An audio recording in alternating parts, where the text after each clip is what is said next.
नमस्कार, जोहार। लाइव दैनिक में आप सभी दर्शकों का बहुत-बहुत स्वागत है। ये जो तस्वीर आप देख रहे हैं, दावोस से आई है। सीआईए ने एक राउंड टेबल मीटिंग आयोजित की थी, जिसमें हेमंत सोरेन आपको नज़र आ रहे हैं, हजारीबाग के पूर्व सांसद, बीजेपी के नेता जयंत सिन्हा नज़र आ रहे हैं और ये एक बहुत महत्वपूर्ण बैठक है और इस बैठक में कई अ, राज्यों के प्रतिनिधि भी शामिल थे और दावोस में जो अलग-अलग विषयों पर हेमंत सोरेन लगातार अपने राज्य का प्रतिनिधित्व कर रहे हैं और साथ ही साथ देश का भी प्रतिनिधित्व कर रहे हैं और झारखंड की अहमियत को बता रहे हैं लोगों को।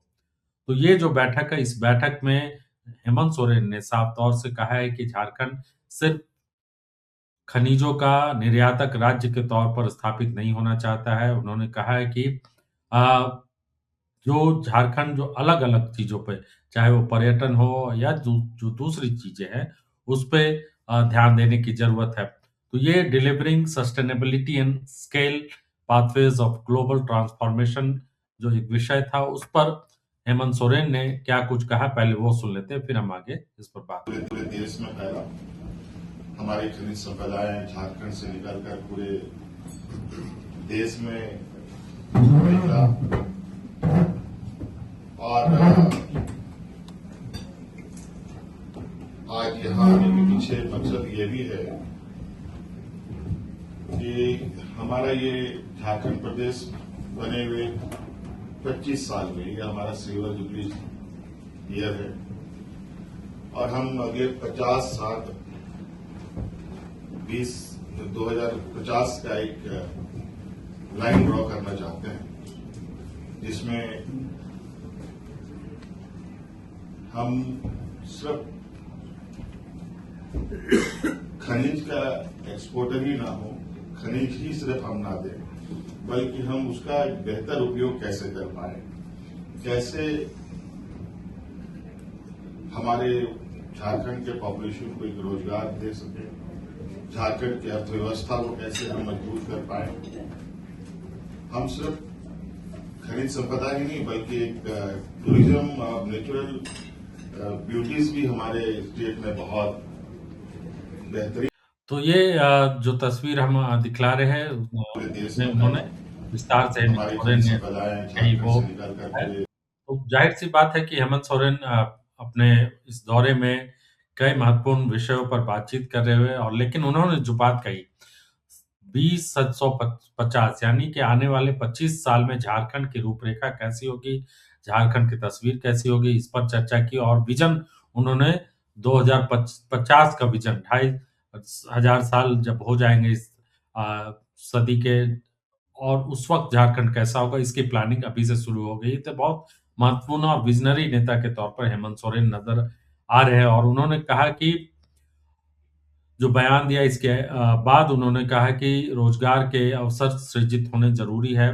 और हमारा उद्देश्य केवल प्राकृतिक संसाधनों का दोहन नहीं बल्कि ऐसे अवसर पैदा करने हैं जिससे कि रोज़गार पैदा हो और पर्यावरण का संरक्षण तो हो ही साथ आजीविका, कौशल विकास, सामाजिक समावेशन भी बहुत ज़रूरी है ताकि विशेषकर उन्होंने आदिवासियों और स्थानीय निवासियों का भी ज़िक्र किया।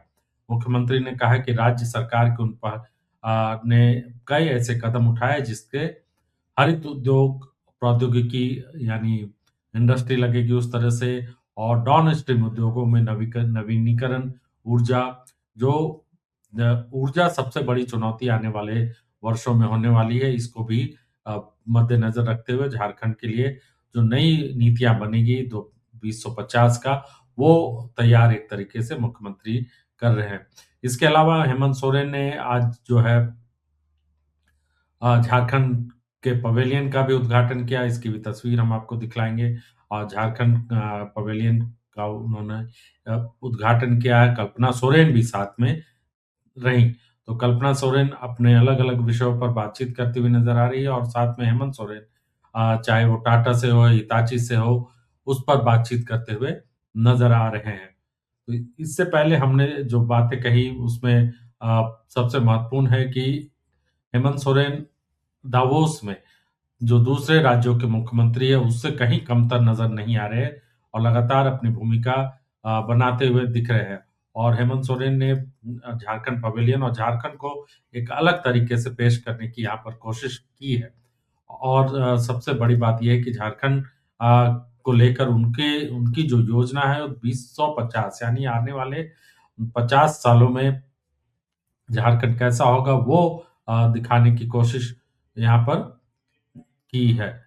तो हेमंत सोरेन देखिए ये झारखंड पवेलियन का उद्घाटन करते हुए नजर आ रहे, कल्पना सोरेन हैं साथ में। और ये महत्वपूर्ण है कि झारखंड पवेलियन पहली बार दावोस जो कि 50 ये लगभग 50 साल से अधिक वर्षों से दुनिया भर के आर्थिक गतिविधियों का केंद्र रहा है। यहाँ से जो फैसले होते हैं, यहाँ से जो योजनाएँ बनती है और यहाँ से जो पॉलिसी बनती है, वो पूरी दुनिया में एक तरीके से लागू होती है। असर उसका लागू हो चाहे नहीं हो, लेकिन उसका असर देखने को मिलता है क्योंकि एक ऐसा मंच है जहाँ पर पूरी दुनिया भर के उद्योगपति, सरकारें एक साथ होती है। साथ ही साथ एनजीओज़ हो या फिर दुनिया भर के बुद्धिजीवियों आर्थिक तौर से जो अ, बातचीत रखते हैं, आर्थिक मुद्दों पर बातचीत वो यहाँ पर होते हैं। तो झारखंड का प्रतिनिधित्व करते हुए नज़र आ रहे हैं और साथ ही साथ उन्होंने हमने बताया कि किस तरीके से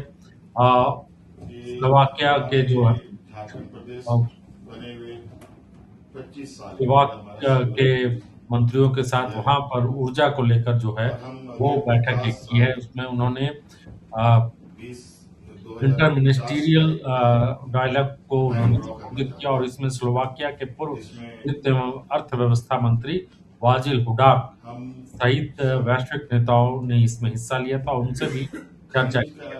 उसमें जो नवीकरणीय ऊर्जा, भारी वाहन निर्माण में निवेश की संभावना जो है वो झारखंड में है और इसको लेकर वो बातचीत यहाँ पर की गई है। इसके अलावा capital in action, scaling energy system through policy, finance and regional leadership जैसे विषय पर भी उन्होंने हिस्सा लिया और अपनी बातें रखी। तो मुख्यमंत्री ने वैश्विक स्तर पर जलवायु परिवर्तन की स्थिति और लक्ष्यों को जमीन पर जो लक्ष्य है, उसको ज़मीनी स्तर पर किस तरीके से लागू किया जाए, इस पर भी अपनी बातें रखी है और इस पर जोर दिया है।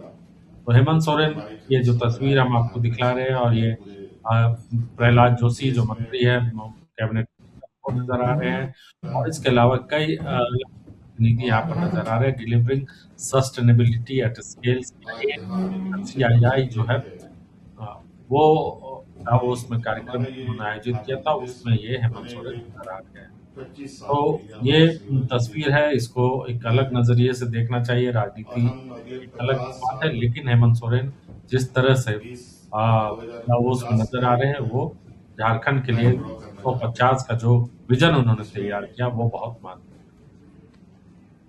हम सिर्फ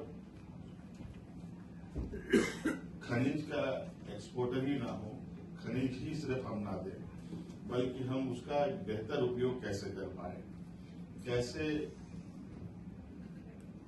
हमारे झारखंड के पॉपुलेशन को एक रोजगार दे सके, झारखंड की अर्थव्यवस्था को कैसे हम मजबूत कर पाए। हम सिर्फ खनिज संपदा ही नहीं बल्कि एक टूरिज्म और नेचुरल ब्यूटीज भी हमारे स्टेट में बहुत। रॉयल इंडिया में आपका स्वागत है। भारत के सबसे विश्वसनीय सोलर मोटर पंप और एमपीपीटी कंट्रोलर निर्माता। रॉयल इंडिया का high performance movable trolley solar water pumping system प्रस्तुत है। बेहतर दक्षता के लिए डिजाइन किया गया और आसानी से ले जाने योग्य। सरकारी परियोजनाओं के लिए अनुमोदित देश भर के कॉन्ट्रैक्टर्स और एजेंसियों की पहली पसंद। एमएनआरई द्वारा अनुमोदित, उल प्रमाणित, उद्योग मानकों के अनुरूप स्वदेशी उत्पाद। सार्थक ऊर्जा समाधान के लिए हमारे साथ साझेदारी करें। आज ही संपर्क करें।